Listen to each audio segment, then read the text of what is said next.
Okay, so we can get started.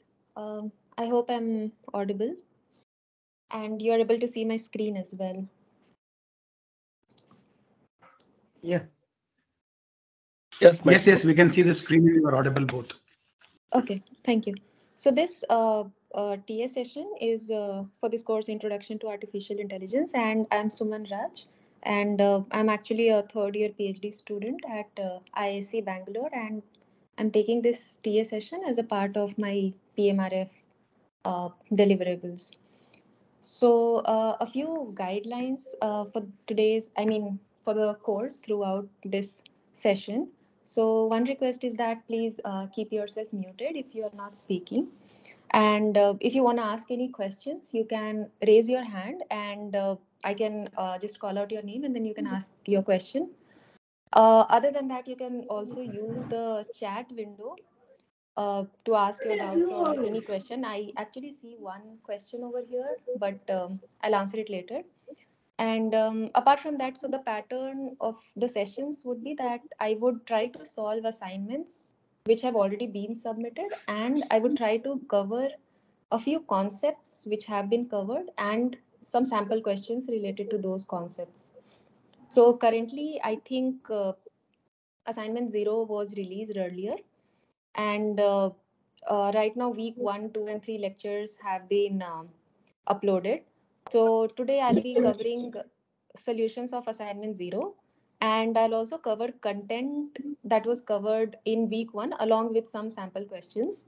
And apart from that, since week 2 has also been uploaded, so I'll just cover very briefly about week 2, and apart from that, so in every class I'll try to cover the concept which have been covered in the previous week with some sample questions and the assignments which you have already submitted. Am I not audible? No, ma'am, you are audible. You are audible. Okay. All right. So let's start with assignment 0, which was a precursor assignment which was given to you, all of you. So I'll try to solve all of these questions, and you can let me know in case you are facing any doubt, or if you don't understand anything, you can raise your hands and then ask me. So over here, the first question is that which of the following propositions is logically equivalent to A union A intersection B, and then union A intersection B intersection C, and so on. So over here, go through this concept of the Venn diagrams and what does union and the intersection means. So over here, let's say we have these sets, that is A and B. So here we are assuming, so there will be one basic assumption that we have to make is that A and B, they are non-disjoint. So they have to have something in common, otherwise this won't be working. So if let's say I have two sets A and B, in that case, this part is what is my A intersection B, right? And if I have to take this part, which means A union A intersection B. Excuse me, ma'am. Yes. Your screen is not visible, ma'am. It is visible Is for my me. screen not Yeah, visible it's to visible. anyone? Ma'am, it's visible.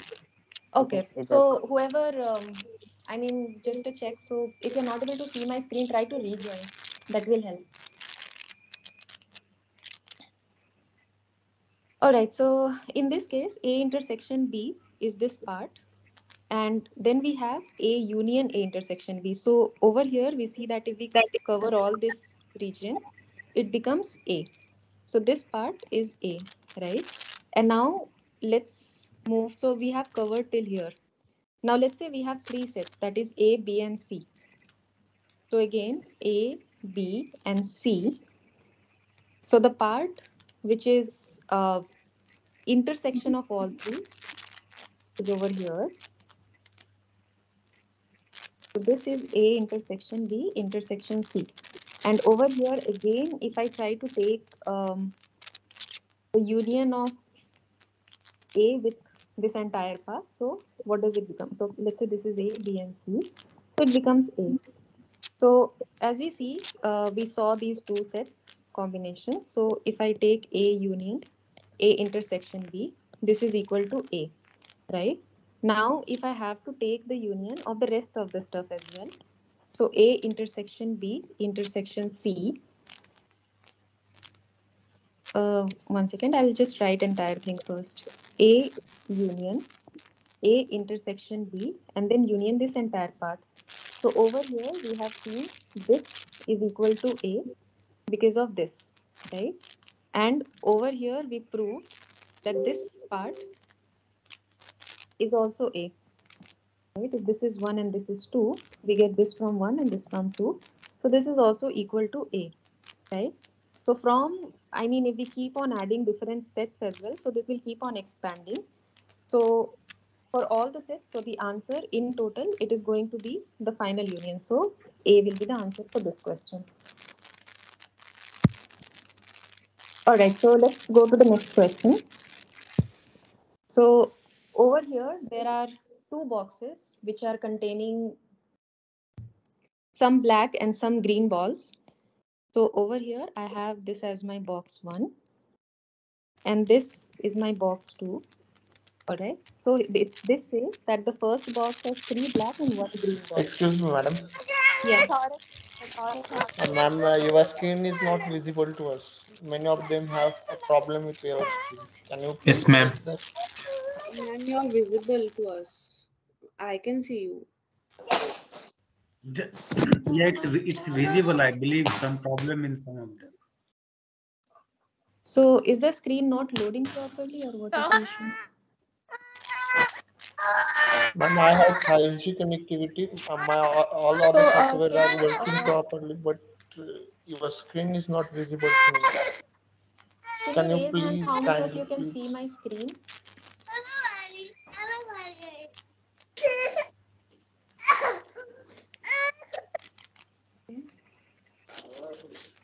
माँ बस करते रहे जी मैं नलियां मत देती हूँ दोनों के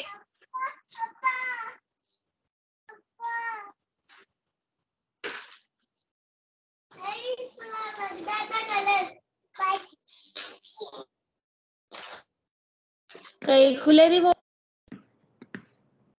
Okay, so there are around 10 who can see my screen. All right, I'll try and join. Okay.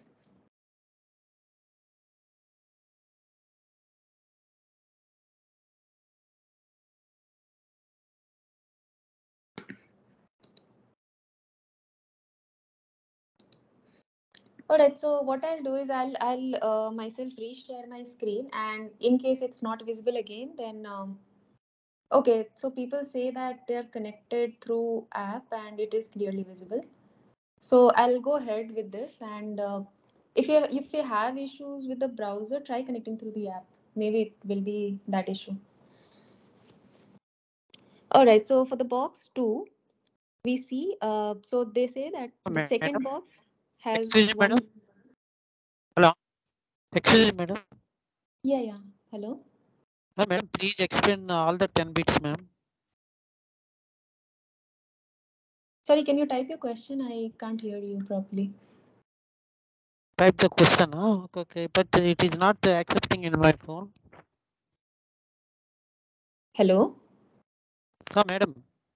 Yeah, one request. So, can you please raise your hand and then ask questions, because that way it will be difficult for me to manage. So, I'll complete one question and then you can ask me doubts after that. I'll complete some set of questions and then you can ask me doubts once I open the floor for questions. Okay. So, if you have questions relevant to this particular question, you can ask me. Otherwise, we can take that question later. So the question says that the first box and the second box, the first box has 3 black and 1 green ball, while the second box, it has 1 black and 3 green balls, right? So over here, one ball is picked from the first box randomly and put in the second box. And now a ball is picked from the second box. So what is the probability of it being a black ball, right?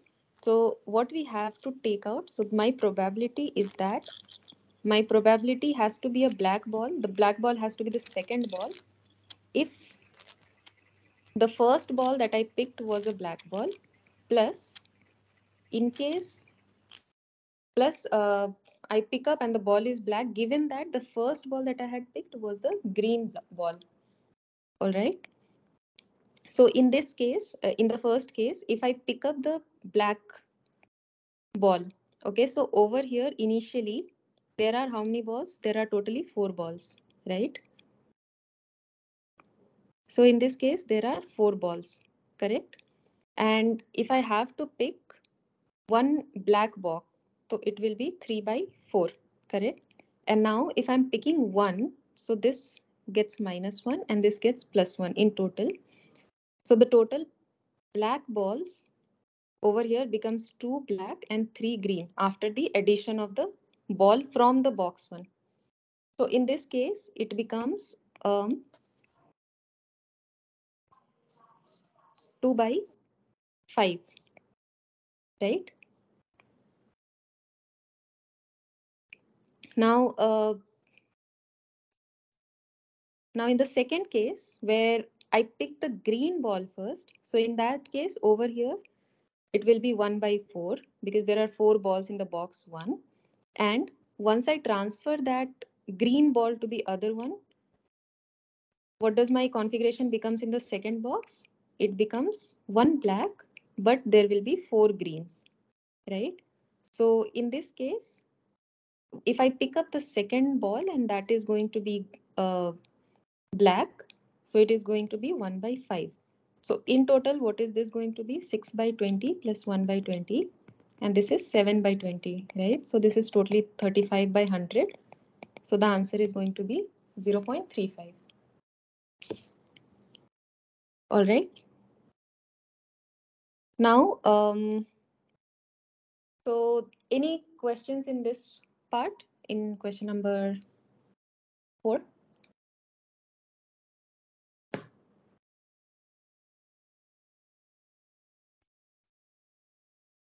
All right, so I'll go ahead and work on this question. So the next question is, we have to consider a 2D grid where each coordinate, they represent a location, and the robot is standing at 0, 0.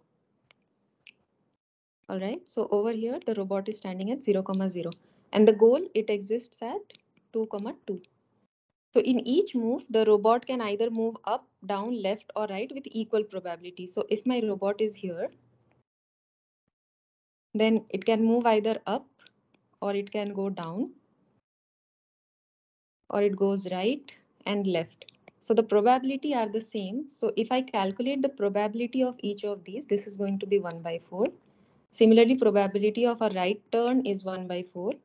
Probability of a down turn is 1 by 4, and probability of the left turn is 1 by 4. All right. So now let's first understand using this simple example. So over here, let's say my robot is at 0, 0, and I have to go at 1, 1. All right. So over here, what options do I have? So in this case, either I take right first and then I take an up, which is RU, or I take a up first and then I take the right. So it can be U and R. right? So I have a total of 2 turns. So for the right turn, what is my probability? It can be RU plus UR, right? So this is 1 by 4 into 1 by 4 plus for the upturn, it is 1 by 4 into 1 by 4, right? So this is going to be totally by 2 by 16 and this is 1 by 8. So for this, if I have to just go to 1 comma 1, then in that case, I have a probability of 8. But over here in this question, it is one way higher and here we have to go to 2 comma 2, right? So let me just first create the grid points.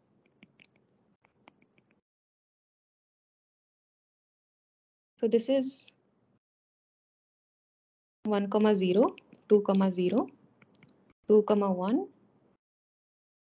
This is 0 comma 2, 0 comma 1, 2 comma 1, and this is 1 comma 1, right? So over here, I have to take 1, 2, 3, 4, right? So it can either be R, R, U, U, or it can be up, up, and then right, right, correct? So totally there are 4 steps over here, and that is what is the goal of the problem. So we have to solve what is the probability that the robot will reach the goal in 4 moves, right? So in this case, if we take this, but over here, we'll have this one realization that these 2 right turns and these 2 up turns, they are identical, right? So if I have to choose, um,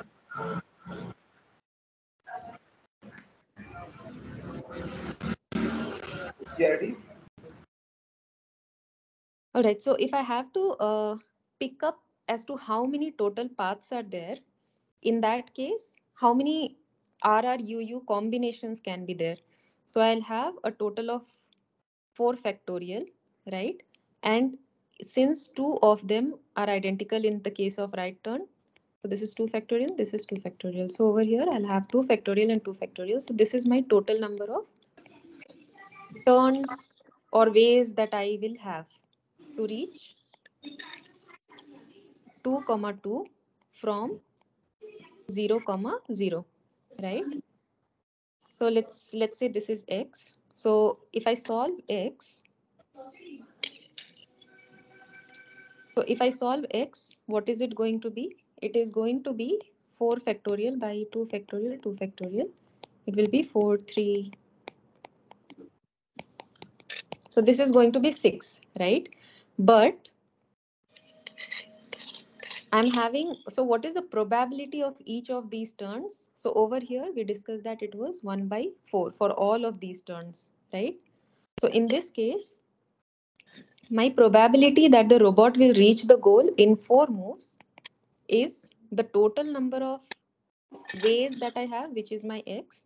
And finally, what is the probability of each of the moves? So that is 1 by 4 to the power 4, correct? Because each of them, each of the turns, they have 4. So it will be, the answer will be 1 by 4 to the power 4.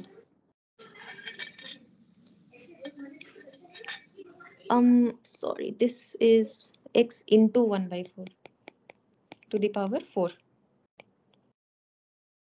So this will be 6 into 1 by 256. So the answer will become as 0.023. Okay. So I see 2 raised hands. So Hartik, do you have a question?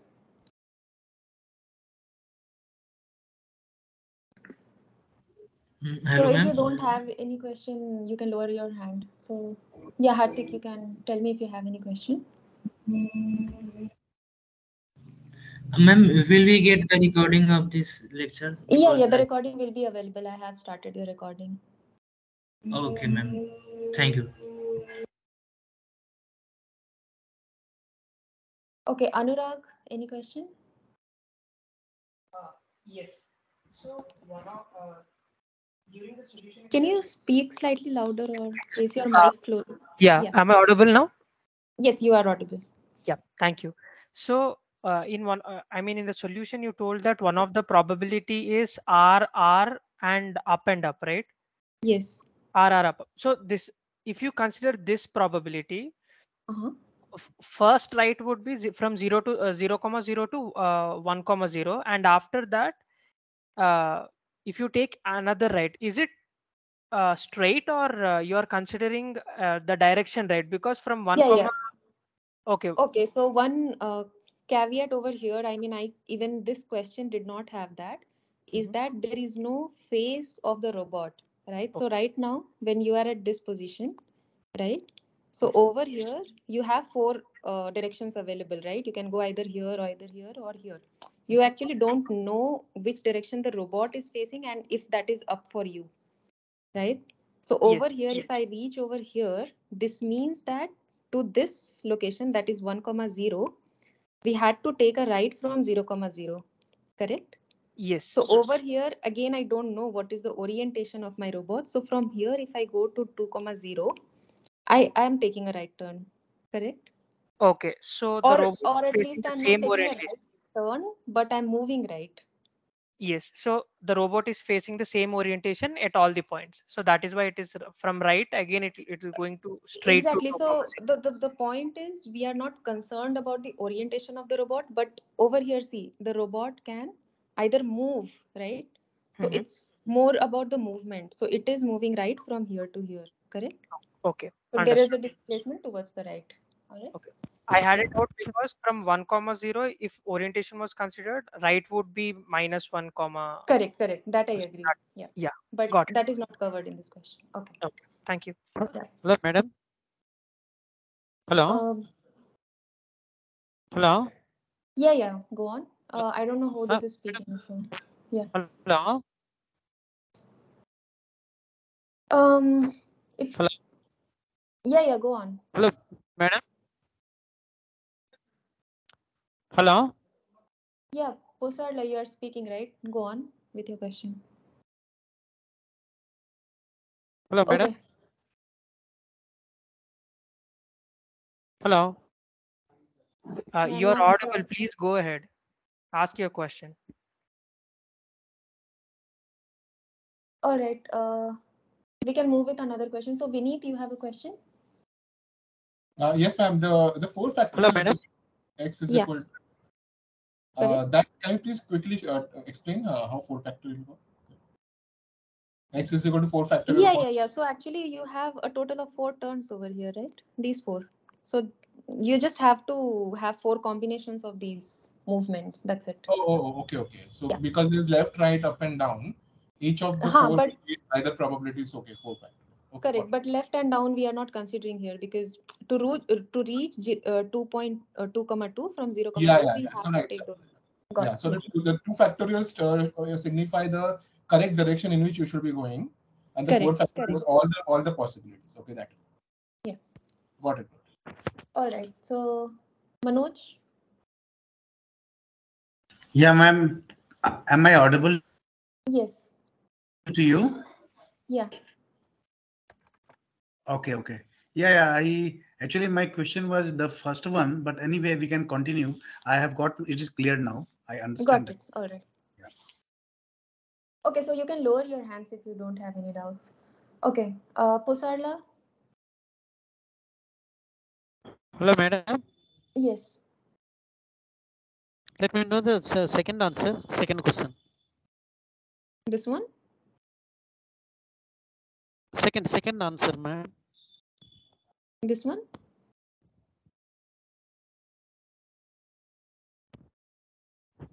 Yes, ma'am.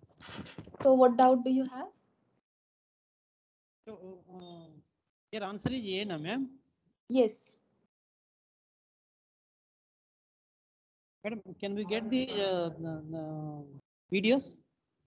Yeah. So, the recording and all, they'll be available. So, don't worry about that. Okay. So, Ashutosh, you have a question?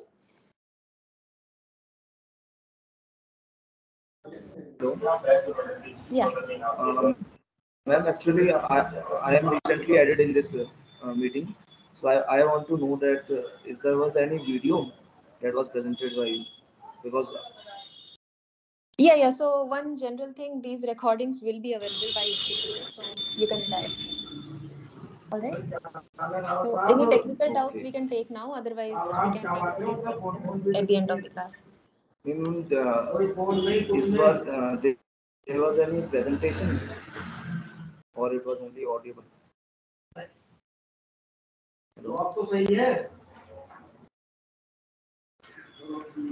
Sorry, can you type your question, Ashutosh?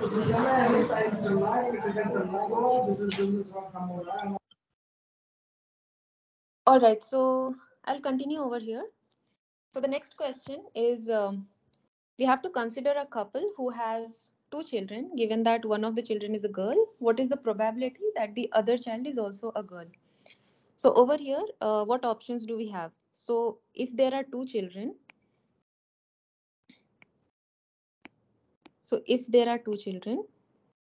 then we have, it can either be a boy or a boy, it can be a boy and a girl, and it can be a girl and a girl, right?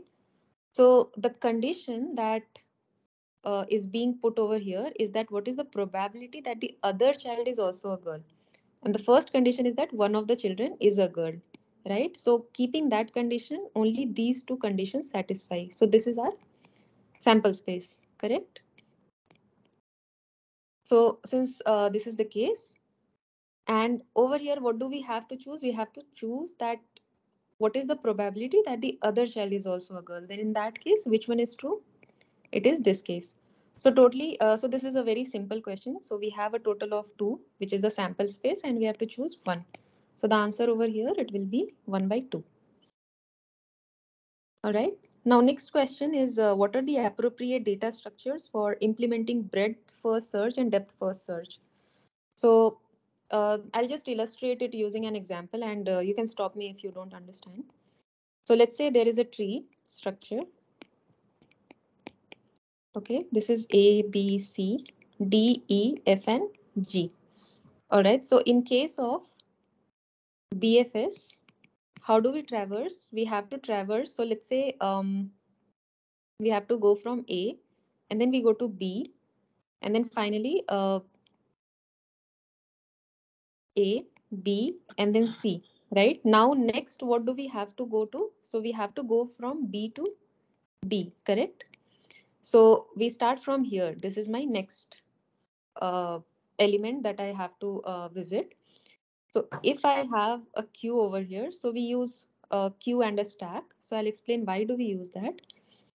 So initially A went, and then we have B, and then we have the C. So A comes out, and then so actually when A came out, B and C went in. But now in the next part, we have B and C, right? So now when B comes out, we insert its children. So D and E go to the queue, right? Now we have to get the child of C, right? So this is how this works. It's simply intuitive. And then we take F and G. So for breadth first search, we use stack. And for depth first search, since we go, yeah. So in the case of DFS, what should be the order? A, B, C, D, E, F, and G. So in the case of depth first search, the order should be A, B, D, E, C, F, and G. So how is this possible? So I should have a stack first. So this is going to be my stack, in which first the root goes in, and then the roots elements, we have to check the elements in some order. Let's say this is alphabetical order. So once A comes out, we have B,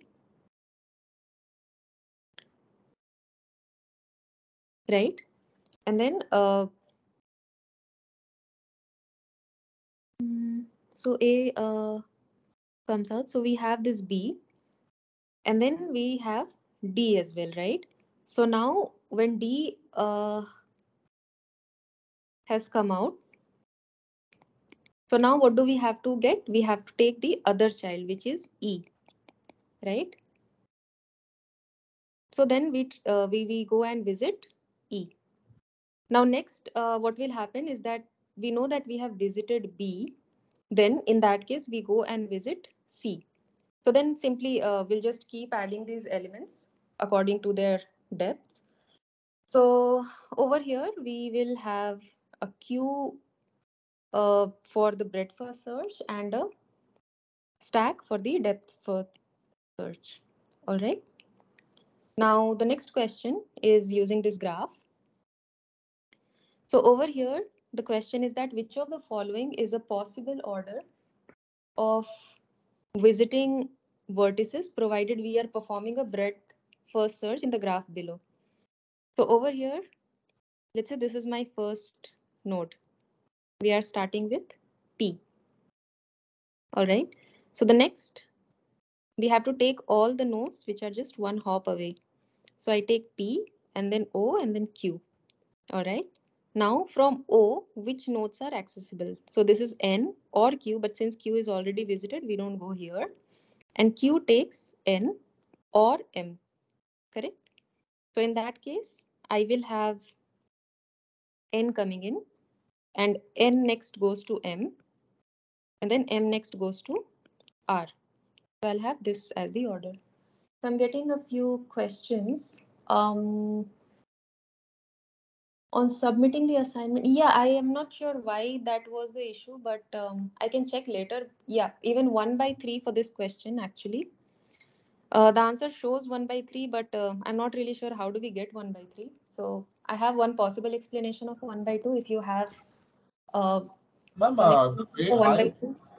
Sorry. sorry to have spoken out of this thing. What the way I worked on it is what I consider the four possibilities, which is boy, boy, boy, Okay. girl, boy, and girl, girl.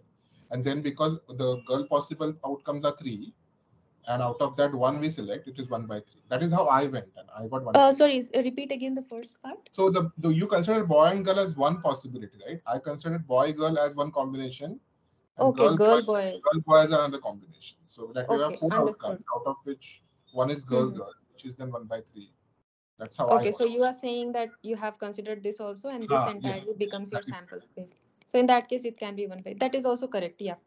So if correct. I don't see B and G identical, so in my case, they were identical. So Yeah, yeah, because the thing is if the problem doesn't say that the first the elder child selected is girl and the younger child selected is also girl. If that was the question, 1/3 would have been the perfect answer because we have to consider the order in which boy and girl and girl exactly, and boy are. exactly. So over here, order. Yeah. Yeah. It's a bit ambiguous, so I went with the order one. That's why I All got one. right. All right. So we have two explanations for 1/2 and 1/3 as well. So thank you for that. All right, so the next question, this is also fairly straightforward from theory itself. So an undirected graph of n vertices is called a tree if and only if. So we can just draw one graph. Let's say this is my one, tree.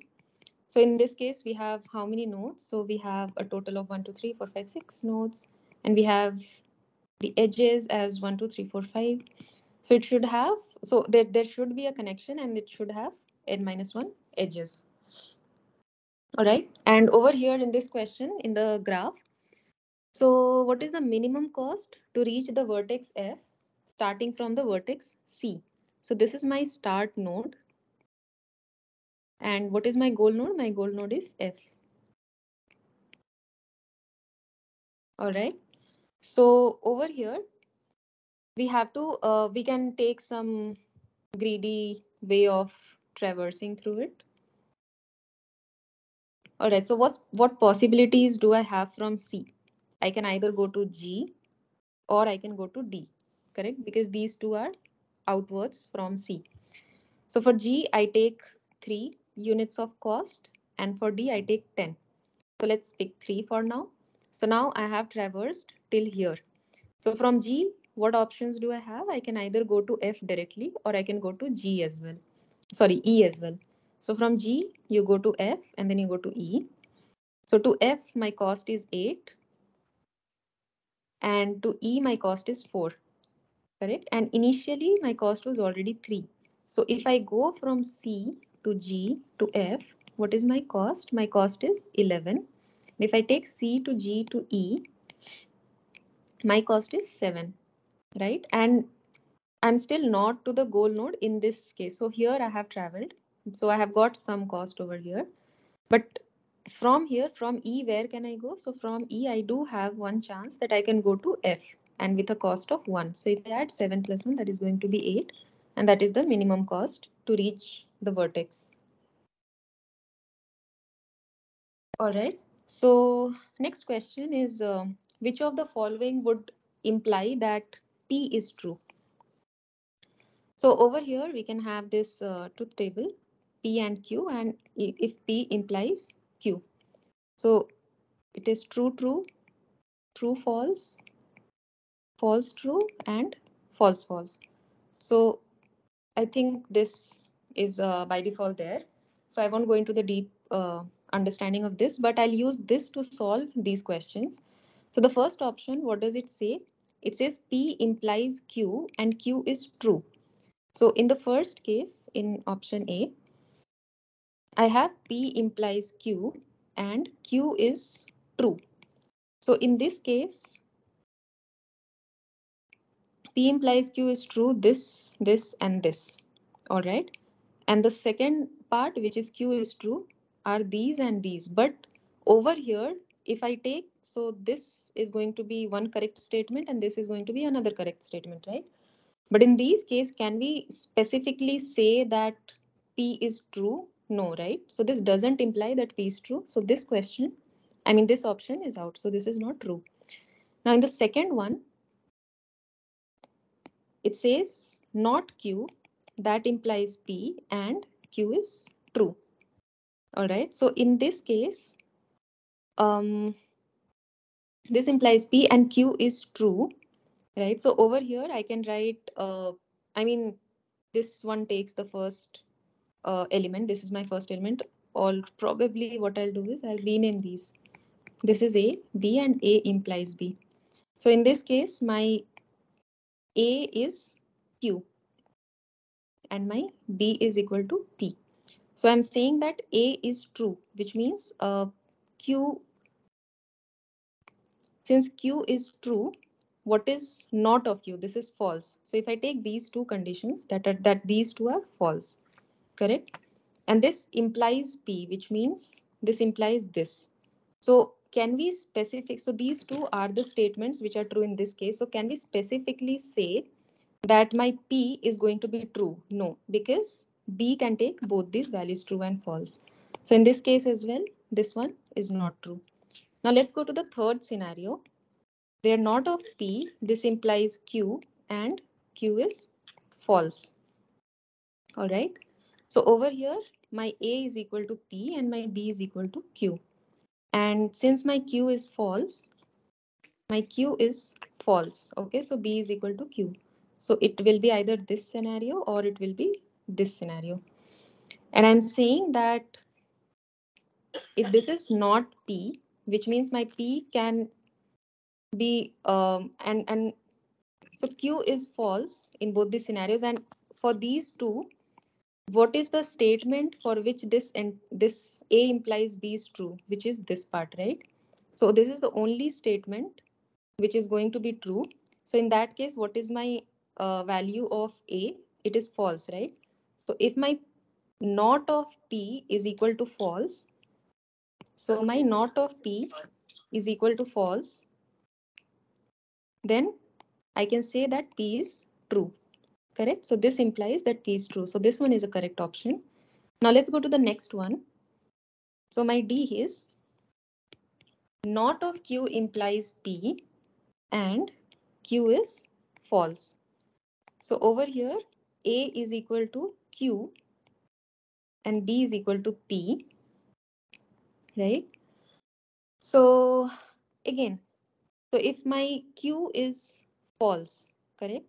Which means A is equal to Q. So these are false. Which means this not of Q is going to be true. So in these two scenarios, this is going to be true, correct? And this actually implies P, which means this entire part, this entire statement is true only for this part whenever both of these are true, correct? So what is the value of B in this case? B is true, correct? And what is the value of B over here? It's P. So this will imply that this particular statement is correct. So that's why we get these two as the answer. All right. What does it mean that P implies Q? So that is some statement. So P can be any condition and Q can be any condition. So we have to, we have to justify if based on LHS and RHS, some statement is true or not. So we are just seeing the validity of those statements over here. All right. So this next question is slightly tricky and it may take some time. So try to understand this one properly.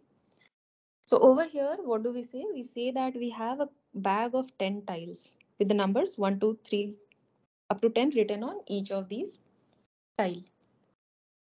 All right. So over here, and no two tiles have the same numbers written on them. So a player picks a tile uniformly randomly, and if it is prime, the player stops. Otherwise, the tile is placed back into the bag and the process continues. So over here, we see that it is a continuous process. So it doesn't stop. So what does it mean? We see that this is an infinite process. Unless you get a prime number, you are not gonna stop. All right. So what is the expected number of steps before the player stops? So over here, we can say that let X is the number of steps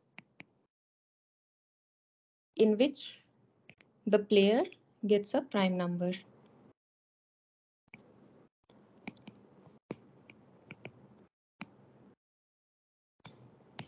Okay. And consider the following events.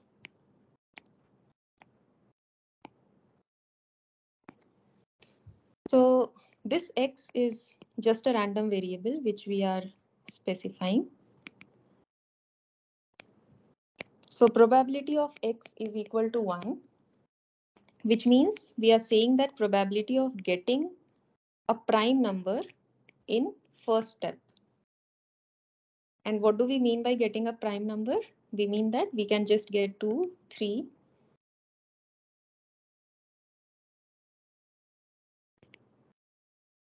We can get probability of 2 or 3 or 5 or 7. So we have a total of 4 counts.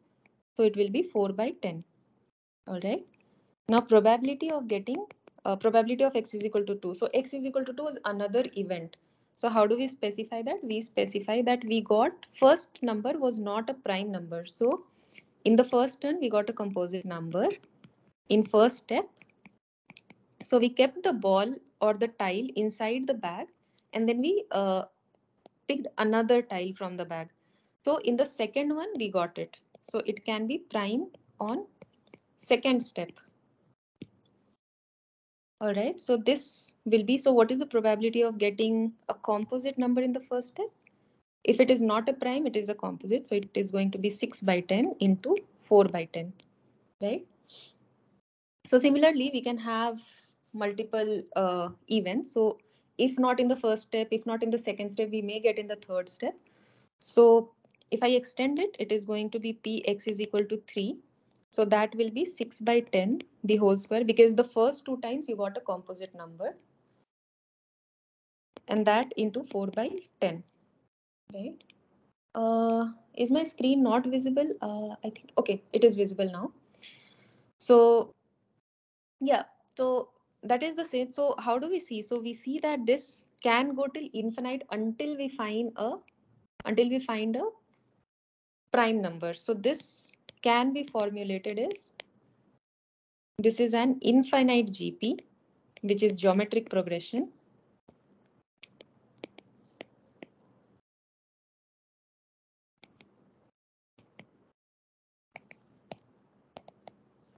With probabilities. Okay, and this is a countably infinite series.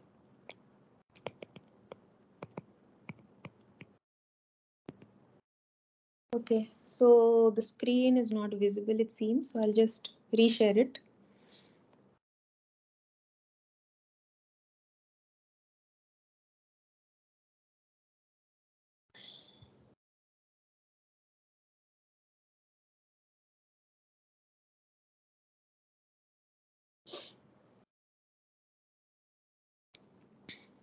Okay, I hope it is visible now.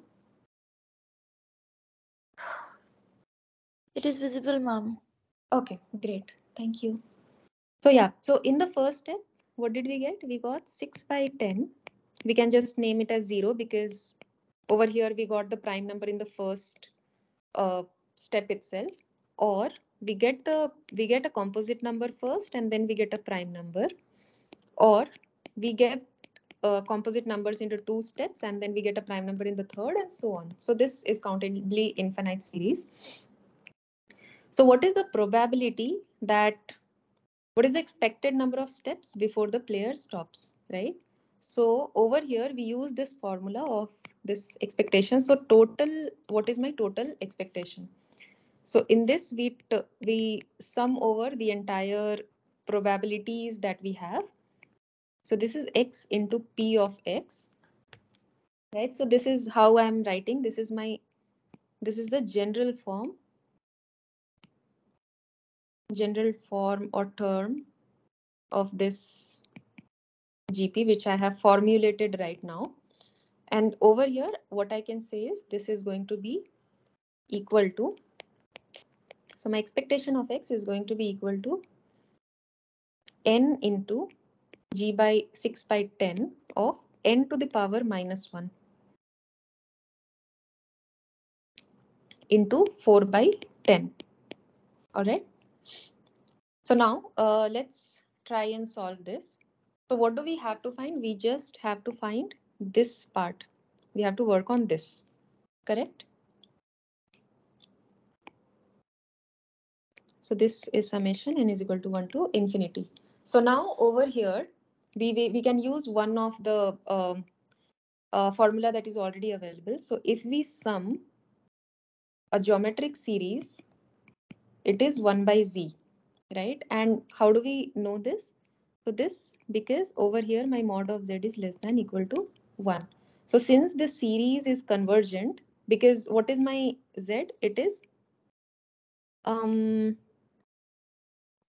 so yeah, it is 6 by 10, correct? So in that case, if we differentiate both the sides,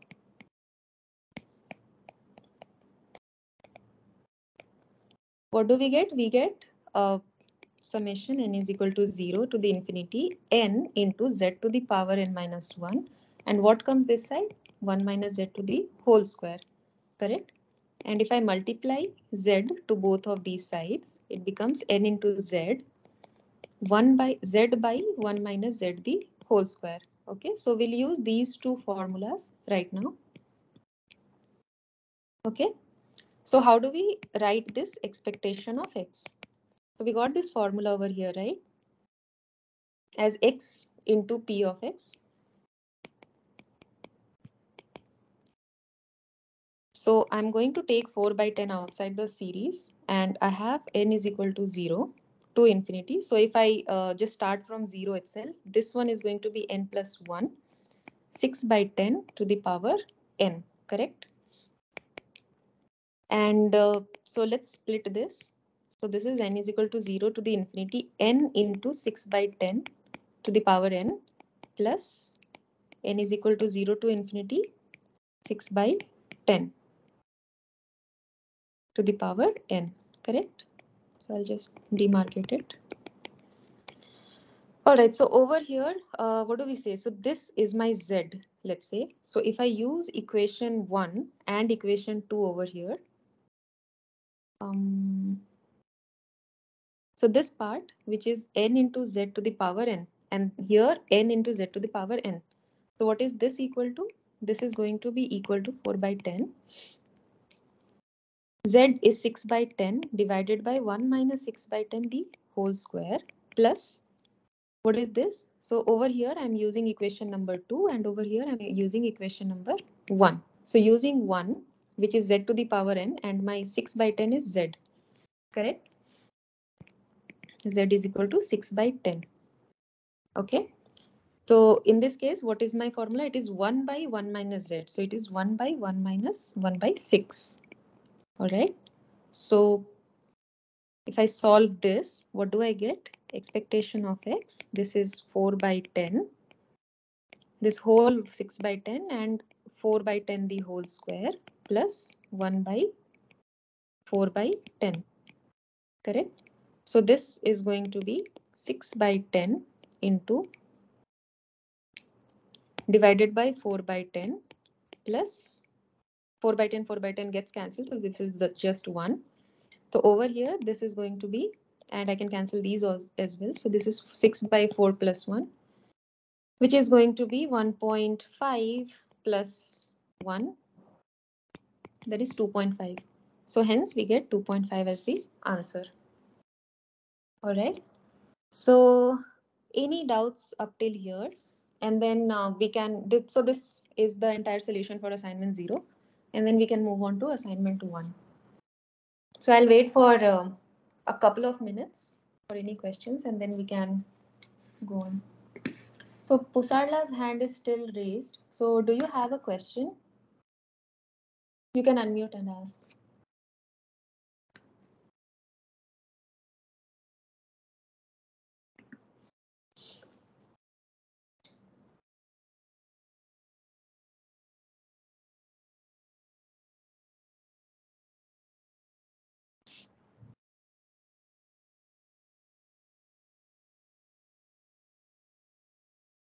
Okay, Anurag has a question. Please go on.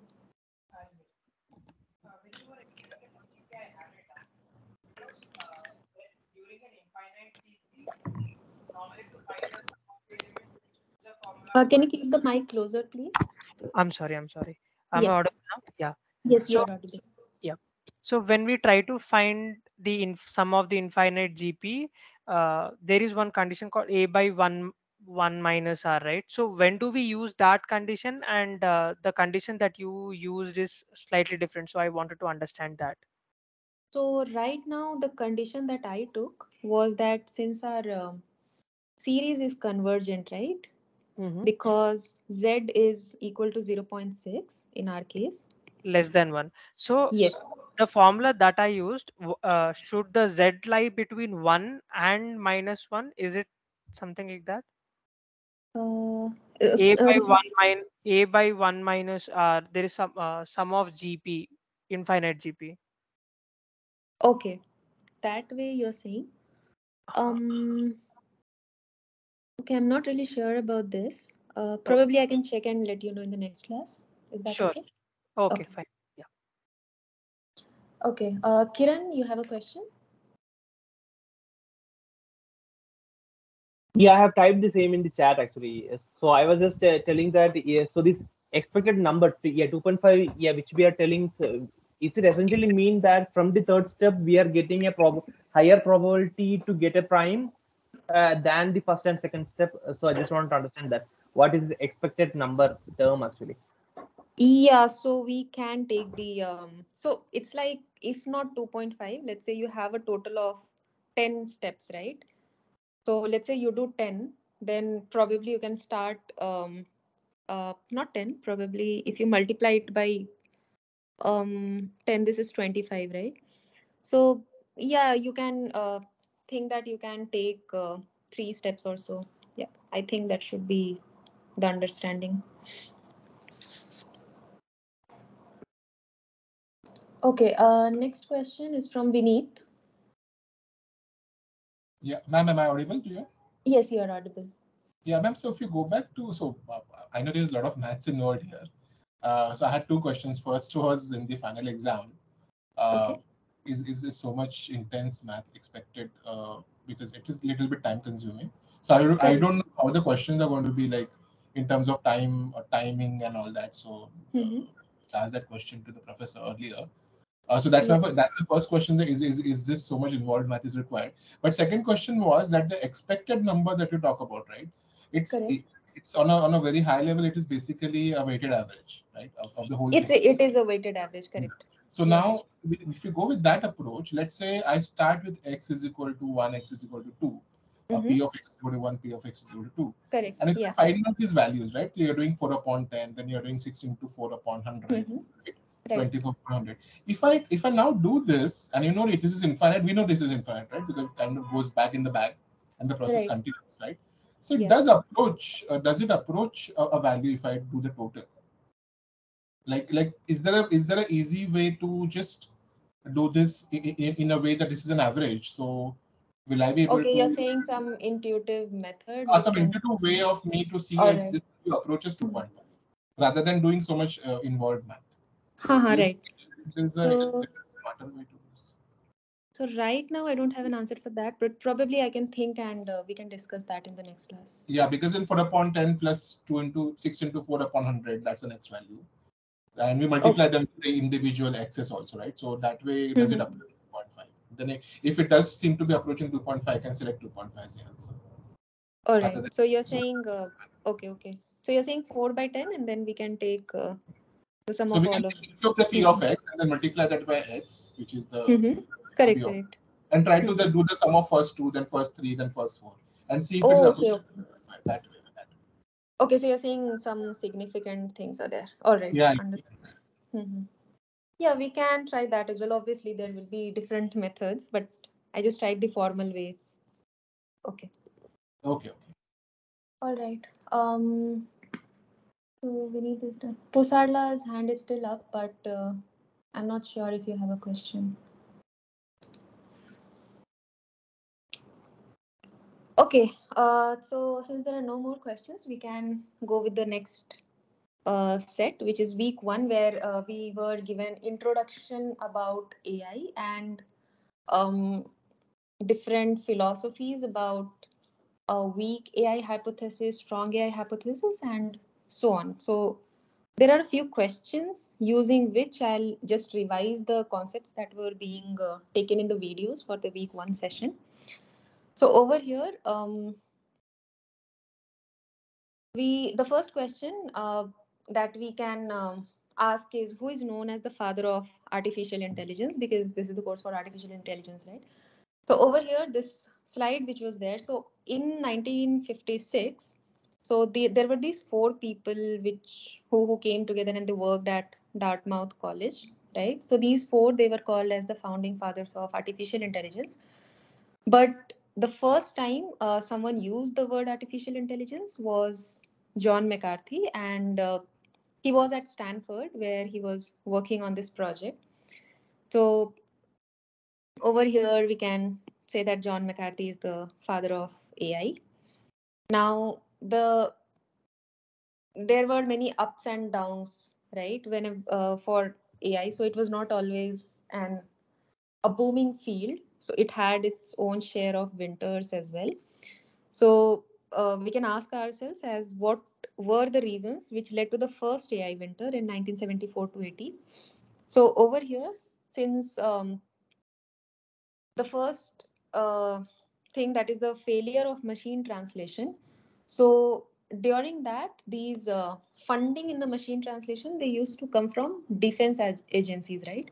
So these defense agencies were there, and they used to talk in English or Russian. So that time this was the case. So they said that machine translation, it is a challenging neural network, and because they just care about this one language, so there was this failure of machine translation because they wanted it to go to a Russian language. So that was one failure. The second failure was that there was a lot of frustration on speech understanding. So again, so they were able to show that if you speak words in a particular order, you pass it, otherwise you will just fail it. So that's not how AI systems work. So we got this because of the defense agency's funding, we got this failure of the machine translation, we got this poor speech understanding as well, because they were not able to understand those languages, and hence we got these negative results of the neural networks as well. Because as we see in this graph, so initially there was a dip, right? So in fact, let's just see of this part. So there was a boom for some time. Let's say I think it should be in the range of a couple of years. But then after that, there was a great downfall, and then there was just downfall for some span of years, which is this part. All right. So over here, even I think in the lectures also it was mentioned that they used to hate the word neural and neurips also. I think there was very strong uh, hatred towards these words. So there was this negative results about the neural networks. So yeah. So the next part that we can cover is that which of these following programs completed a major mathematical proof. So in 1996, there was this algorithm which was called as EQP, and that algorithm proved a theorem that was always believed to be an accurate conjecture. And there was, I mean, we did not have a proof for that, so it was a success forever. I mean, the logic was already there, but there was no formal proof. So over here, this is how it was reported. So EQP proves that Robbins algebras are all Boolean, and this was actually done at Argonne lab program, which came up with this major mathematical proof that was called creative if a human had thought of it. All right, so the answer for this was Argonne's EQP.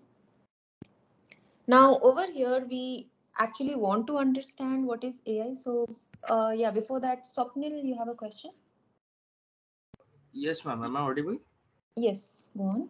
So, ma'am, actually, I wanted to ask which all questions are this coming from? Like, So these are just sample questions which I'm trying to work out with you guys, just to okay, okay, sure. understand the first week better. Okay, sure. Thank you, ma'am. Yeah. Yeah, thank you. Yeah, so what is artificial intelligence actually? So these are just to make you revise the concepts and so that you can work on your assignments better. And anyways, we'll discuss the assignments in the next class as well once you have submitted it. So there are these four categories. One is something which is human like and one is something which is rational, and in that we have two subcategories. One is thinking and one is acting, right? So we have thought versus behavior, or we have a human like versus rational. All right, so we have four types. So first we go to some systems that think like humans, some systems that act like humans, or systems that think rationally and systems that act rationally, right? So over here, in this, we came across one strong concept, which was weak AI hypothesis versus strong AI hypothesis. So what do you mean by something which is acting versus something which is thinking, right? So if we have to translate acting to thinking, so we can always say that, okay, some systems are acting rationally, which means we don't care about how do they think, but we just care about the output. So yeah, if the output is good enough, we are fine with it. But but uh, how does it matter if it is thinking properly or not? So in one example, in the lectures as well, in one of the examples, there was a situation where Gary Kasparov was defeated by one system, right? So we understood that it is acting rationally, and that was one of the reasons that it was able to beat the chess champion. But in other scenarios, I mean, but do we really care about what thinking was going on in Gary Kasparov's mind, or what thinking was going on in the machine side, right? So these thinking, they were two different. I mean, one was for Gary Kasparov and the other was for the system that defeated Gary Kasparov, correct? So in that case, these two thinking processes, they can be different, but the acting, which is the result, that who won the chess. So we just care about the outcome. If we just care about the outcome, we don't need to take thinking into consideration. But so yeah, so this hypothesis is more about that. So in weak hypothesis, we can say that machines could act as if they are intelligent. So if we don't care about how is the machine thinking, we can just take care of the acting part alone. But a strong hypothesis says that machines that are acting intelligent, they have to think intelligently too. So if there is a way that you're doing things correctly, which means that you're thinking correctly, which means your algorithm is working fine, and which means you're taking decisions by taking some things into consideration. So all of that will come into this picture. So in a strong hypothesis, a weak hypothesis is always, by default. So we can say that weak hypothesis is a subset of strong hypothesis. So yeah, so this question, if we say that strong AI hypothesis, it says that machines that act intelligently, they must think intelligently too. All right. So now we have come to acting versus thinking. So now let's cover what do these rational agents mean. Okay. So in this, the major part is an agent should strive to do the right thing. Okay. So doing the right thing is more important over here based on what it can perceive and the actions it can perform.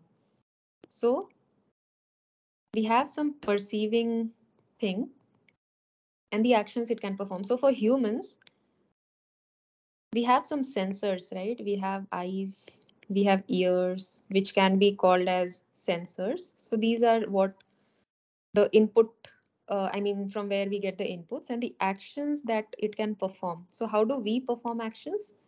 We have some effectors, like we have our mouth, we can speak, or we have hands that we can use for working. So these are our effectors. So this is our perceiving thing, how we perceive things. And the next is the actions that we can perform. Okay. So based on humans, we can, we can relate, right? So based on what it can perceive and the actions it can perform. So we have to do the right thing. So whatever we see, so if we see that there is someone in front of us, we take some turn from there. And if we hear something about something, we always reply based on what we hear. So it's always doing the right thing based on whatever situation or environment you are in. So the right action is the one that will cause the agent to be the most successful. Now the most successful is something which is dependent on which environment you are in. So based on what you are seeing and what you are doing, it actually depends on what your task is, like what performance you are measuring. So the performance measure, it is actually an objective criterion for the success of an agent's behavior. So this objective criterion, it's actually an environment dependent thing. Okay, so this is environment dependent. All right, so if we take an example. Madam. Hello. Hello, madam. Yeah, go on. Madam, is A-star algorithm is an example of strong AI or weak, ma'am? A-star algorithm is, I think it is a weak algorithm, no? Sorry. A-star algorithm. A-star Comes under algorithm. Yeah, strong AI. we haven't yet reached there, so we'll keep those questions for later. All right. Hello, madam. Yes. Not get the answer. No. Hello. Huh? Yeah, can you hear Madam. me? Yes, ma'am. A-star algorithm is strong AI or weak AI, ma'am? A-star algorithm is a strong AI or weak AI. So I'm saying that since we haven't yet studied the A-star algorithm yet, we'll keep that question for later. That's what I'm saying.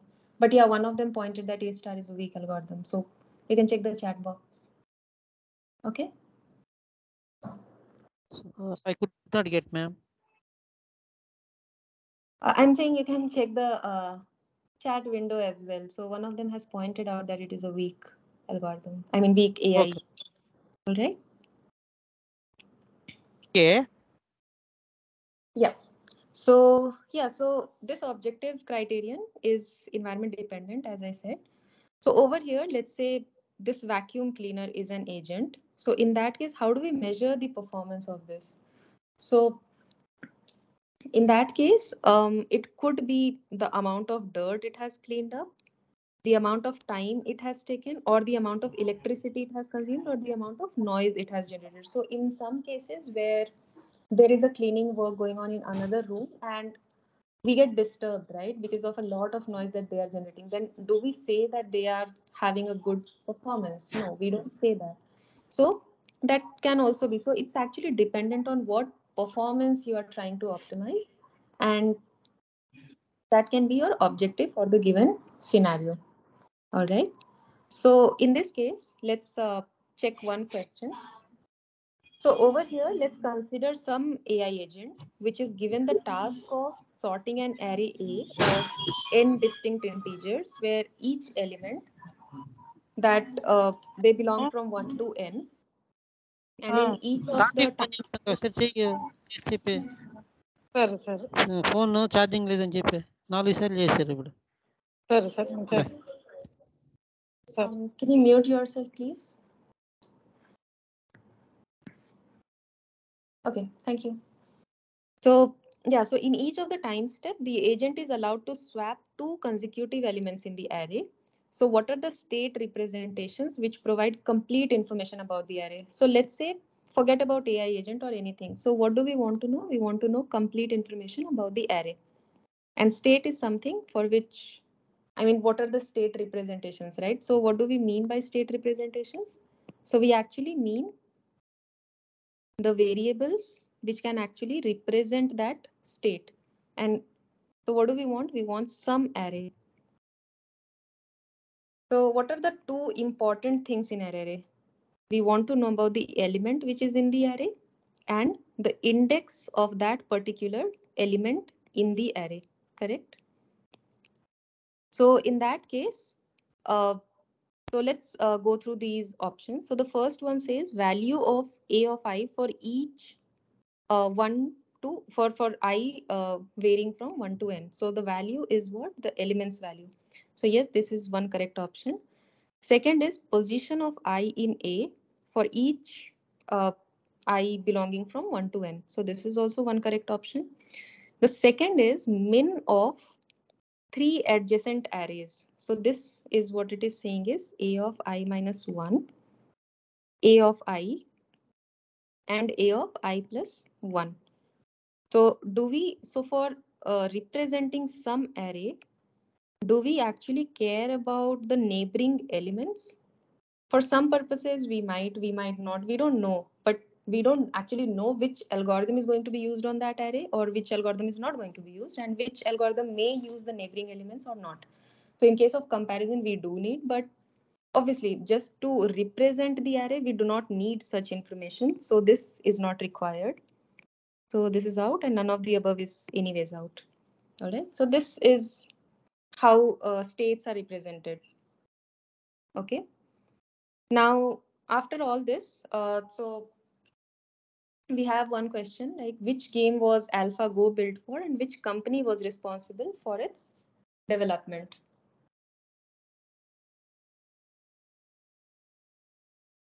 So in this case, once we had figured out that there is some intelligent system that can defeat Gary Kasparov in chess. So let's try and see if we have some other game where we can use AI. So they tried to work on Go, which is actually much harder than chess. Okay. And chess was 8 cross 8, right? And this Go, it has a 19 cross 19 board, and there are many other complications as well. So you can read the rules. But since they said that this is one of the earliest high quality deep learning technologies, so, and this was also slightly related to reinforcement learning as well.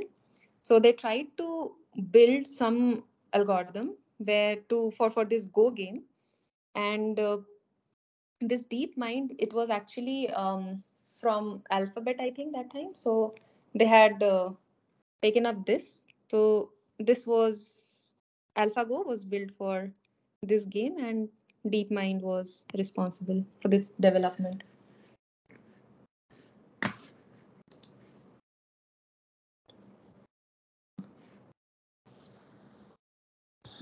Okay, so the next part is slightly logical. This is a logical question. So why is mathematical logic considered to be an important part of AI? So mathematical logics. So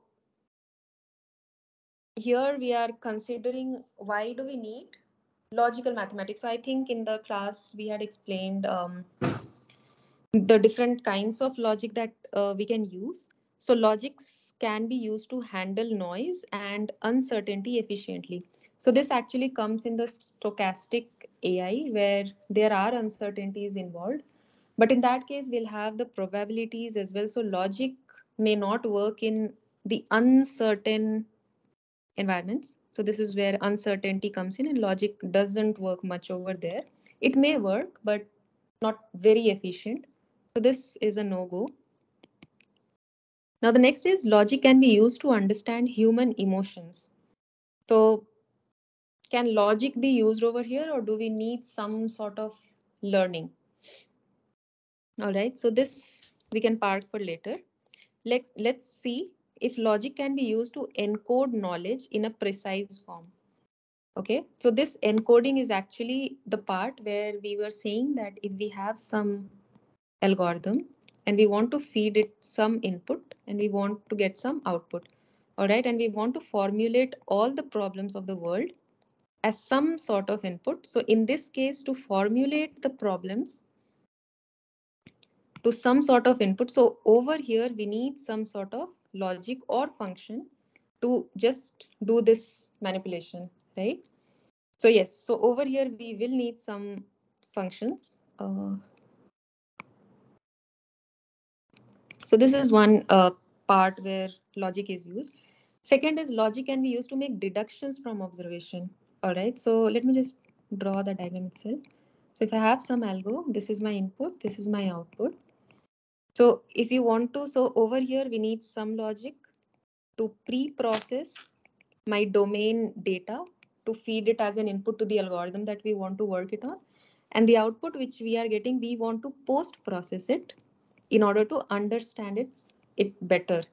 All right, so these are the two places where we need logic.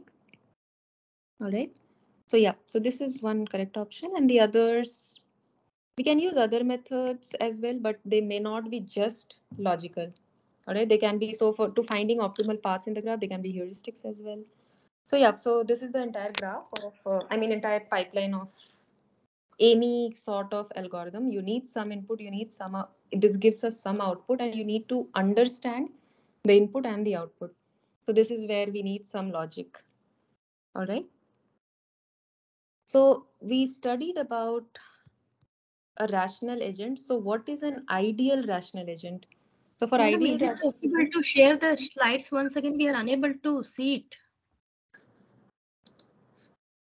you're unable to see it. So others, can you confirm in the chat window if you're able to see that? Yes, Visible. ma'am, I can see you. I can see you. Okay, so we need, whoever spoke up, can you just Yes, madam, go it is and visible. Huh? yeah. All right, so for the ideal rational agent, so over here the ideal word comes in because we want to understand for each possible percept sequence, it should do whatever action is expected to maximize its performance measure. So we understood performance measure in the last slide, right? Performance measure is nothing but this objective criterion for success. So on the basis of evidence perceived so far and the built-in knowledge. So why do we actually care about this basis of evidence perceived so far? So the example we can anyways share is that if um, you ask a 10th class kid to solve 5 plus 10, and if you ask a 4-year-old to solve 5 plus 10, and then you keep increasing the problem. So if the kid who is a 4-year-old kid, so they don't have much of knowledge, much of built-in knowledge beforehand. And if they're able to solve a few questions without much of guidance, try చేస్తున్నా road మీద ఉన్నాను కొద్దిసేపు బాగా చేస్తాను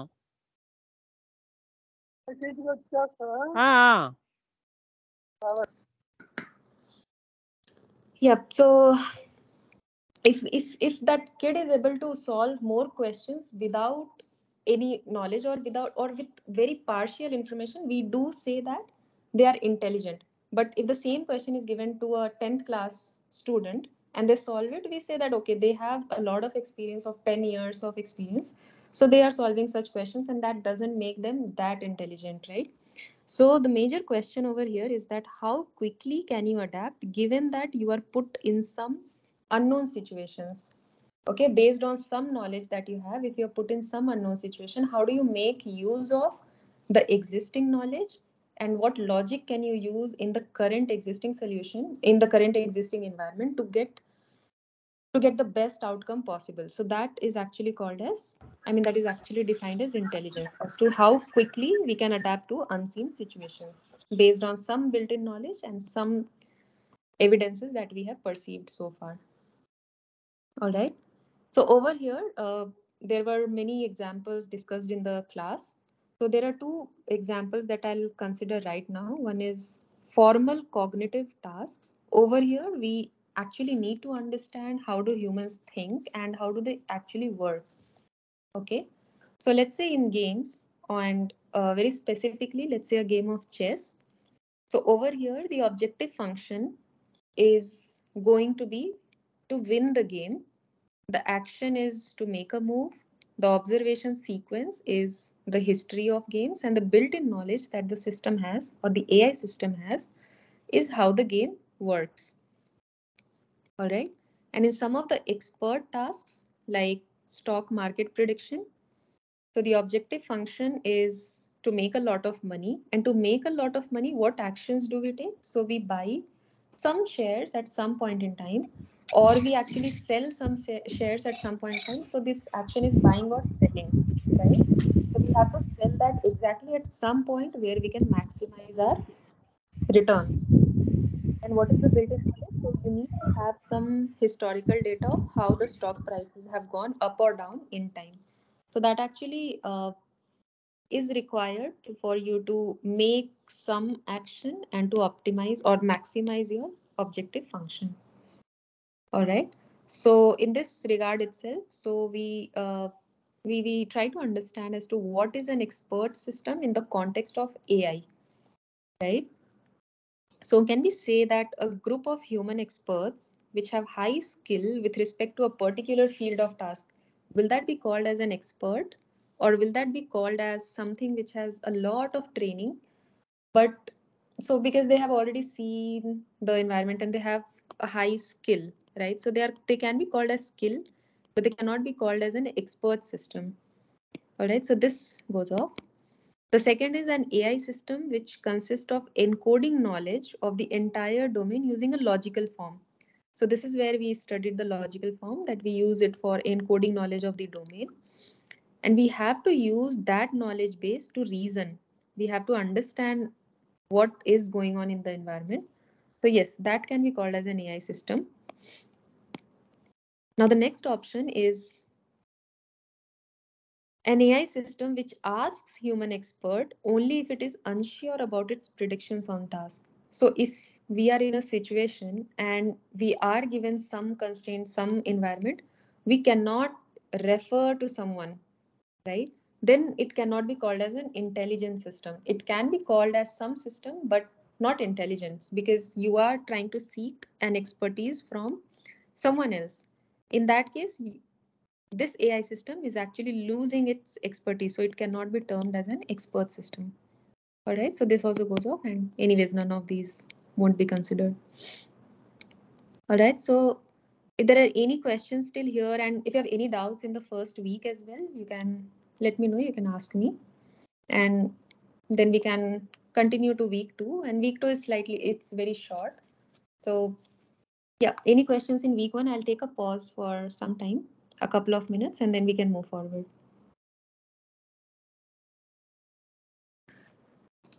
Professor, that swapping array question, if you could go back to that.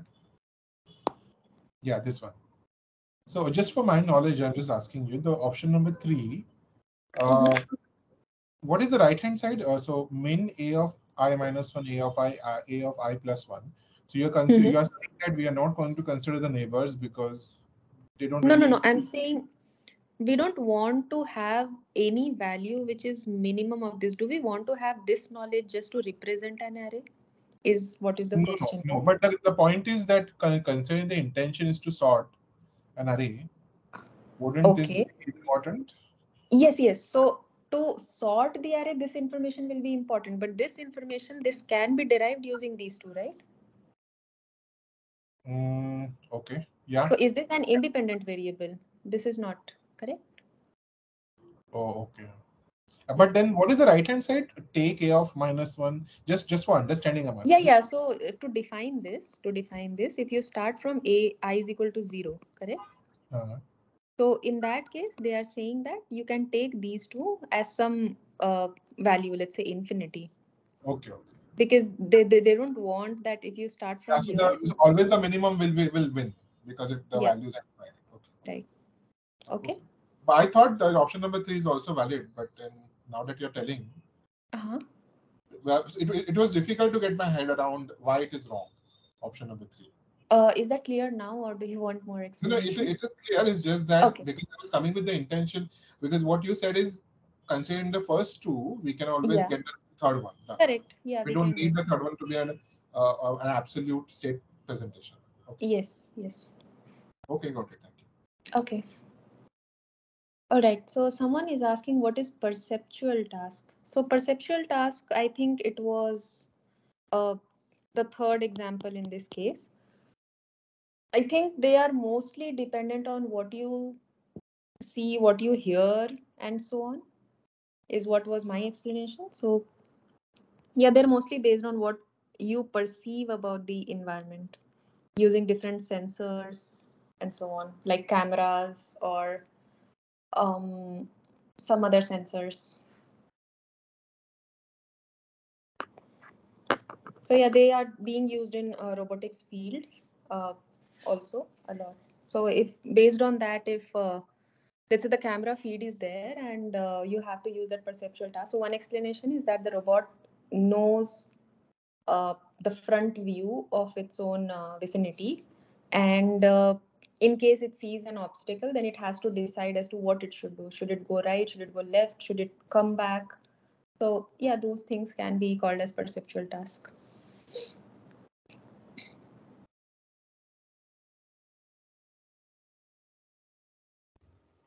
Ma'am, can I ask something? Yeah, sure. Ma'am, actually, I joined quite late and I am having some connectivity issues due to That's which I okay. We'll couldn't get the see the recording. screen. So, Mhm. okay, where we will get the recording? You can check NPTEL instructions for that. So we'll be uploading the lectures and you'll be having it. I think this will be Okay, ma'am. uploaded on YouTube, so you can have access. Okay.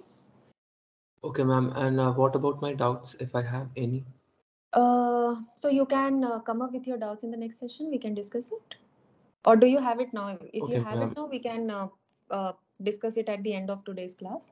So after I'm done with my slides, you Okay, can. ma'am. Actually, I joined just 5 minutes ago only, and I am not at all able to see the slides. Okay, That's then the probably you problem. can go through today's recording and then you can come up with your doubts in the next class. Okay. All right. Okay, So ma'am. we can And start ma'am, with. one more thing Yeah. regarding the exams. Exams, I'm not sure right now. Ma'am, the Again. exams. Okay. Yeah. Okay, ma'am. Then please continue with the class. Sure.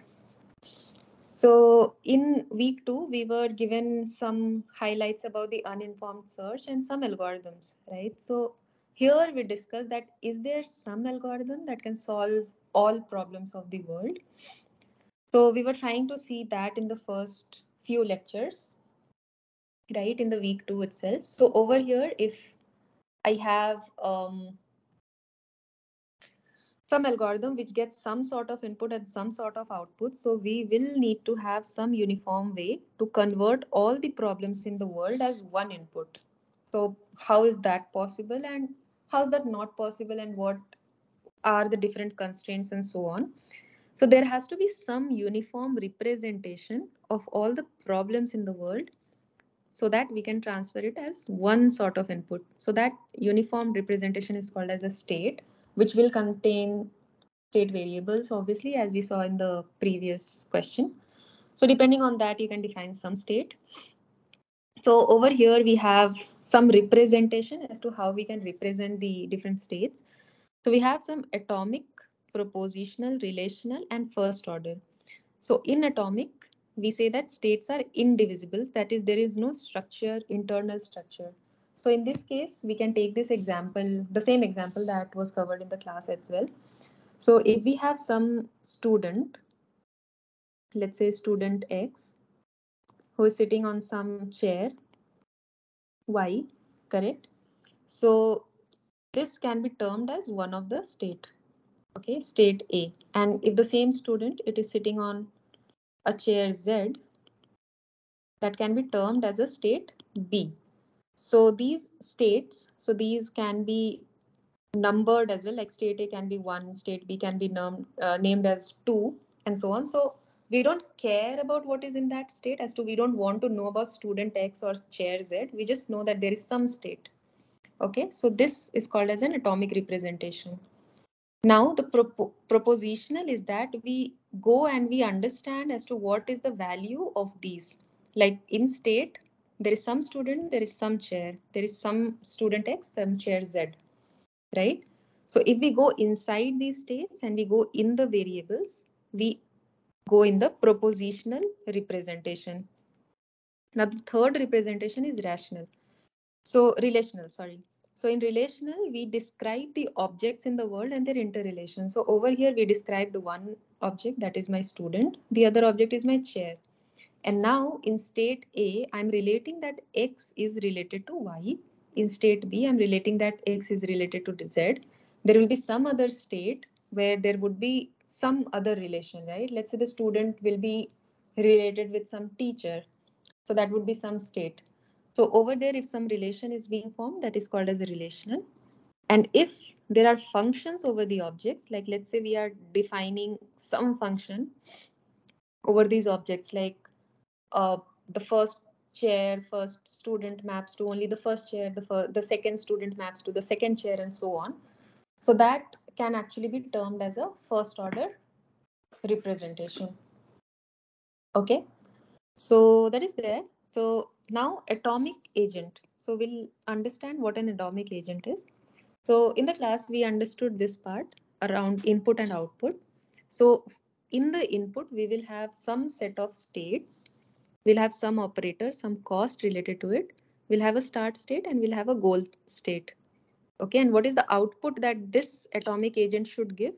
This atomic agent, it should give me a path which starts from the start node, and it should reach a state which just satisfies my goal test.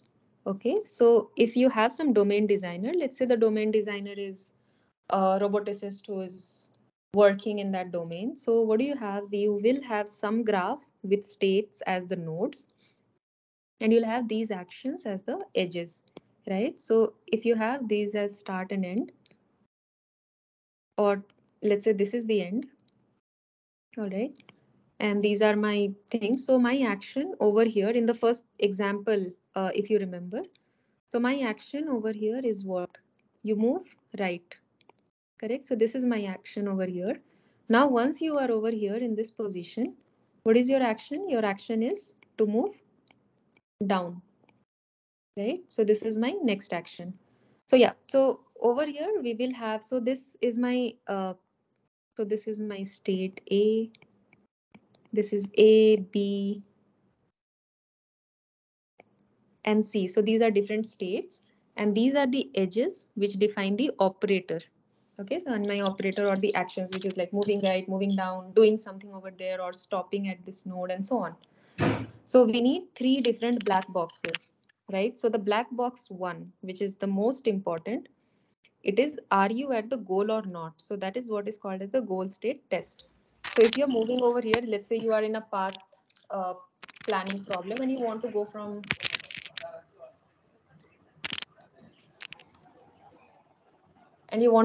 the start node to the goal node, right? So in that case, you will have to keep checking. So okay, so you started from A, you went to B. Is B my goal node? No. Then you move to some other node. You went to C. You again did that test, right? Am I at the goal or not? So at C we get a true. So in that case, we pass that test. So this is my black box one. So these are three different functions which are very, very important. Now the black box 2 is that what initial state should you start at to need planning from? So you need a start node, correct? So that is defined by some black box 2, and then there will be a black box 3, which will say which is actually this expand function as to if we are in a state, what next states can we visit in one step?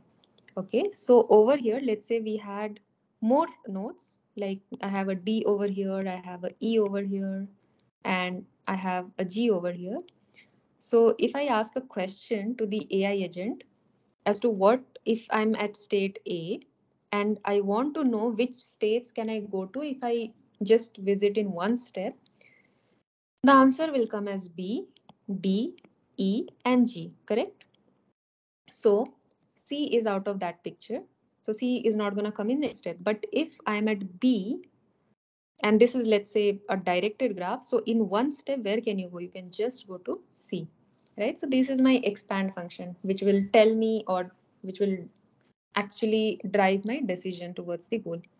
So this agent, does this solve all the problems which we were thinking about when we asked a question that is there any algo that can solve all the problems? So yeah, this can solve some questions. This cannot solve a lot of questions. So this cannot solve any question where there is any sort of uncertainty, right? Because over here, there is always a deterministic state for every action and the current state. So if you are at state A, and if you want to move right, you know that you will reach B. You are very sure that you're not going to reach D, E, or G. You're not going to do that. These won't happen, and only this is going to happen, right? But if we introduce some sort of probability, right? So if we say that, okay, we are at state A, then the probability of going right is, let's say, 1 by 4, right? As we saw in the previous example, in the when we wanted to move from 0, 0 to 2, 2. So over there, we always had a probability involved over there. So yeah, so since over here we have a deterministic state, so this cannot solve all the questions all the problems in the world. All right, and then we went to some examples like 8 puzzle, atomic and propositional again. Okay. So atomic is actually where we do not consider about what is inside the state. Like if you know that you are in some state A, you just know that you are in some state A. And if you are in some state B, you just know you are in state B. That's it. You don't care about what is inside the state. Like over here, when we solved this question, right, of the array, I just wanted to know about the array. And over here, if I don't want, if I am just concerned about the array A, that's called the atomic representation. But if I want to know about what consists of this array, if I get to know the value of the element, if I want to know about the index of the element, then I go into the propositions. All right, so this is the only difference of these of the two. All right, so the next is, so Shashi has a raised hand. So you have a question?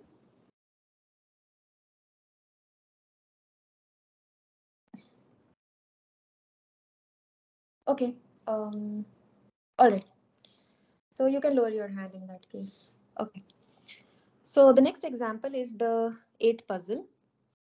So over here, we will try to first model the problem. We won't go about how to solve the problem, but let's just model the problem first. So in this case, what are the states? So in this case, the states are the different location of the tiles. considering, so if we want to represent this start state, I can represent as 7 2 4 5 a dash a 6 8 3 and 1, right? And if I want to represent a goal state, I'll represent blank 1 2 3 4 5 6 7 8. All right, so the location of tiles represent my state, the start state or the goal state. Now what is the action? Some action can be, okay, you move this tile, you move this tile, and so on. But over here, a smart way of doing will be that you can just move the blank itself, because representing that would be easier than representing different numbers. All right, so we can move the blank left, right, up or down. Okay. Now, what is my goal test over here? My goal test is that I need to reach this particular state. Okay, and what is the path cost? So this, anyways, it can be X per move, because if you want to keep it uniform, it can be 1 per move, or if you want to make it like a degrading type of cost, then it can be like, okay, the first moves are lower, and as you keep increasing the number of moves, your costs become higher, so you don't try to go for a lot of cost. So yeah, so these are variables. So over here we can consider as 1 per move.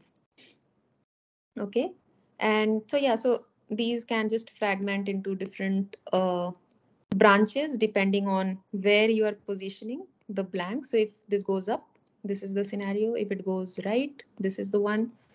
If it goes down, this is the one. And if it goes left, this is the one. Okay, so then we keep on branching them. And this is how we try to formulate this 8 puzzle problem space.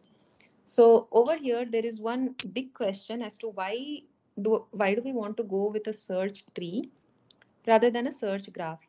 Okay, so over here, building this full graph by enumerating all the states, so the memory won't be enough. So anyways, we are using the expand function as well. And there is one situation as to duplicate removal, right? So we can always keep saying that this is one state, that the blank space has gone up, and it can come down. So it can keep doing this repeatedly, and it will keep going to an infinite space. So this will also consume a lot of memory if we want to compare the states. So yeah. Other example that was taken in the class was of n queens problem.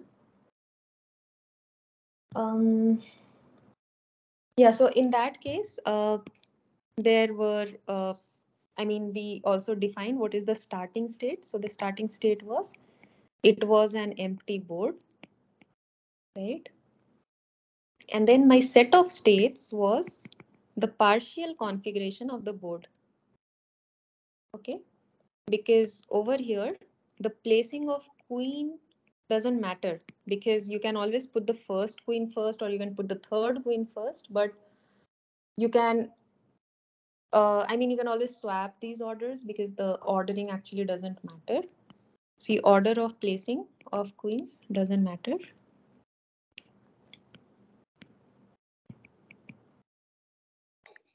Okay, and the operator and the cost is, my operation is adding one more queen to the board.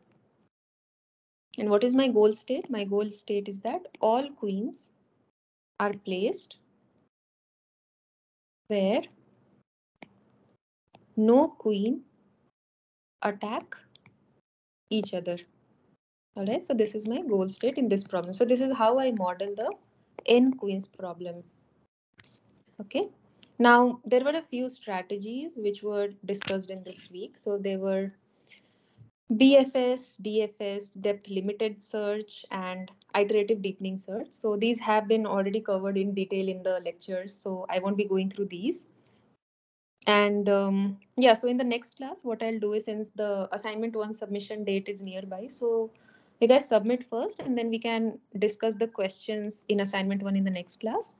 And in the next class, what I'll also do is, for this section, that is the uninformed search, I'll have some sample questions, and we can work on those. And also, if you have any doubts, you can ask me from week 1 or week 2, either of that.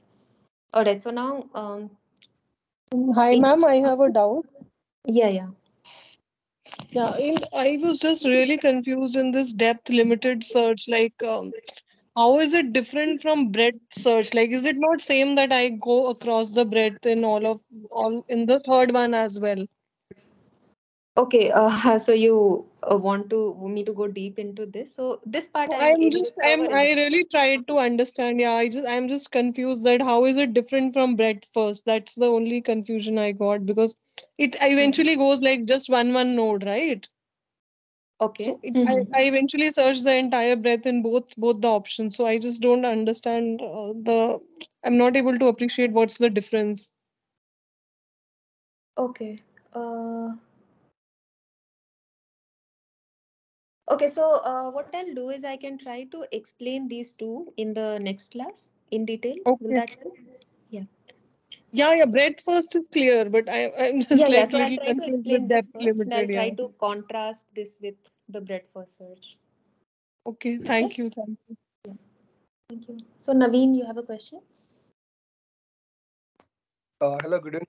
Am I audible? Yes, you are audible. Okay, ma'am. I have one question, ma'am. Like this uniform search strategy, we can apply breadth-wise search also and depth-wise search also, madam. Or when we apply uniform search and This is not uniform. This is uninformed. Uninformed okay, meaning you so don't have information. uniform cost function, madam. Uniform Okay, cost search. uniform cost you are saying. All right. Yes, yes. So that can be applied in breadth first search only, or we can use that in depth first search. So, sorry, can you repeat again? You're saying uniform cost. Yes, yes. There is the uniform cost search method is also there, madam, algorithm. Haha. So, when we implement that algorithm, so will it come under breadth first search? Can we use it in breadth first search, or it is entirely different from all these algorithms? So, what I could understand was that you can, I mean, you keep going in some direction, and at every step, whatever nodes are covered, they are, I mean, so whatever nodes are covered until that point, they all have the same cost, right? That is Yes, what is madam. uniform cost searching, correct? So Yes, that madam. is similar to breadth first search as well, right? Because you are trying to cover all the directions in which it is the same cost, right? Okay, okay. Hmm.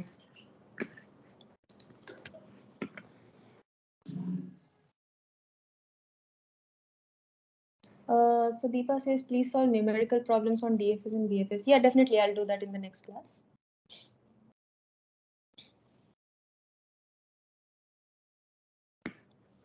Okay, Naveen, I think I answered your question.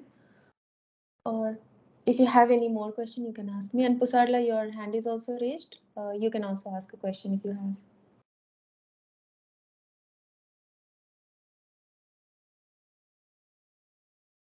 Okay, Brian has a question. Please unmute yourself. Yes, ma'am, can you explain what is duplicate checking? So duplicate checking is checking two states if they are duplicate. Okay, so in any move, if let's say over here, right? So yeah, so what can happen is if I have this, right? So over here, this blank space went over here. Okay, so this is the scenario, right? So you got this state, correct? Now over here, you can always say that my next one more move is that I can take it back over here. So again, I get 1, 2, 3, 8, a space 4, 7, 6, and 5. So this state is very similar to this state, right? So that is what is duplicate checking. So you can always keep toggling the spaces and it can become redundant a lot. So you do not want to have the same states again and again. So that's where duplicate checking comes into place.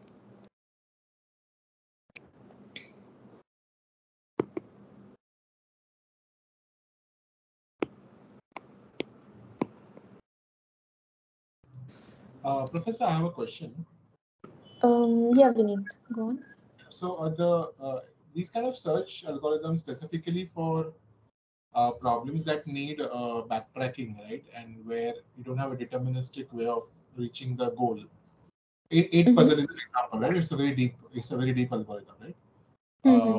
In this case, when you use say Dijkstra's algorithm or A-star algorithm, you do need to have some kind of a heuristic, right? Because otherwise you wouldn't be able to take a greedy decision. Generally, they go by a greedy nature, right? They would try to see how close they are to the goal in terms of the available Okay, options. so if you want to add heuristics to it, I think that becomes informed search, does it? Okay. Yeah, and that will be I'm just covered asking. later. Yeah. So yeah, I think if you add some information that yes, now it is closer to the goal, so it becomes heuristic wise and it becomes an informed search. Yeah, because the way I understand the way we did it, eight puzzle in the college was the end goal was let's say sorted list of 1, 2, 3, 4, 5, 6, 7, 8. Right. And then currently wherever the one numbers are placed in the cells, we find out the XY distance. Okay. Where they are and where they're supposed to be, and just take the total of that distance. So that way it shows that it should be this value should be reduced as much as possible, right? A very mundane, very simplistic way of heuristic, but at least it helps you because then correct, that I agree, yes. So over here, yes, so that is totally correct whatever you're saying, right? So it becomes an informed search in that case, right? Yes, it does. Okay. So any extra information that you're adding to the graph becomes informed. And then in that case, then it is no longer a logical algorithm, it is a informed algorithm because you're trying to tell the algorithm this is how you should move ahead. Correct, yes. Okay. So in the chat window, okay, assignment is going on. All right, so we can close the session here. Naveen has a question, we can take that. Yeah.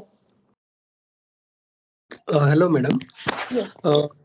During week 2 lectures, madam, in one of the videos, sir has mentioned like algorithms are like complete and systematic. I got the idea of completeness, but I have a little bit doubt about the systematic algorithms, madam. What All exactly right, it so means, madam? got it. So I can take that also in the next class. Thank you for these questions. I can actually build my lecture on that. All right. Thank you. Okay. Hello, ma'am. Hello. Yes. Ma'am, I want to ask what are the topic of this course? Topic of the course. So the topic of the course is already available on the website. You can search over there. I mean, you can look at that.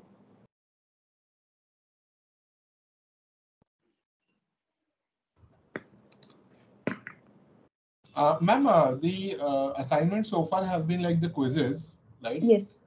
Are we expected to also have any kind of coding assignments in the future? I'm not really sure how NPTEL works, but I don't really think so. There will be coding questions. I am not sure. I can't really comment. There will be like the MCQ, MSQ kind of questions. I can't comment on that. Maybe I can check NPTEL assignment stuff and then. Yeah, because in the orientation section of all the NPTEL courses, right? You do see that there is a possibility of a coding question also, but just asking, do we need to be ready with respect to any kind of coding questions? Hence, I was asking. See, exams and all, we are not really sure about that. No, I mean exam. I understand, but what I'm saying from the assignments point of view, are there going to be coding questions? Till now, I have no idea of that, but yeah, I can check that and let you know in the next class. Okay, that will be really helpful. Thank you, ma'am. Yeah. Madam, in next class, the time complexity, space complexity, can it be rediscussed, ma'am? Sure. I'll do that. Thank you, madam. Okay. Hello, ma'am. Yes. Ma'am, actually, I wanted to ask if you can throw some insights on the final exam that would be happening. Like, how would be it and complexity and everything.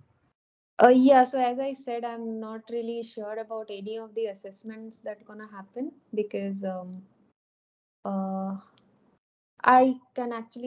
not sure. You can ask the professor probably. They'll help you. Okay, sure, ma'am. Yeah. Either professor or NPTEL because I'm not sure about that. So how can we contact the professors? You can check with NPTEL. They'll help you. Okay, sure, ma'am. Yeah, thank you. Alright, so officially I'll be closing the session now. Anyone who wants to stay back, they can stay, or they can probably ask questions in the next class. I'll have a 20-minute slot in the starting. We can discuss any doubts over there, and then I can cover these topics which has been highlighted today in the class, and then we can solve the questions. Alright, so thank you everyone. Yeah, madam, thank you. Madam, can we have the recorded discussions of this kind? Yesterday also we had one. So, Sure. Recordings will be available. So NPTEL will inform you once the recordings are available. okay, madam, thank you. Thank you. So thank you all. Thank you, madam. So let me again this.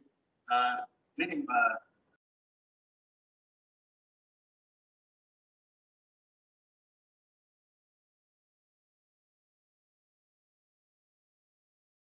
मैं एक just check कर लेते हैं मेरे ख्याल से ये technical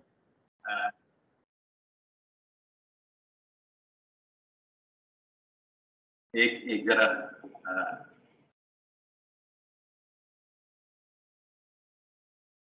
so just I'm checking to show that how severe the problem is. Okay, so am I audible or not?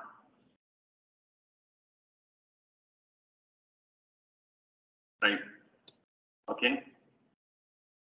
तो अभी तक जो वोट मिले हैं उसमें 90% people are saying, 91% people are saying that audible, right? 90%. 10 people are saying not audible,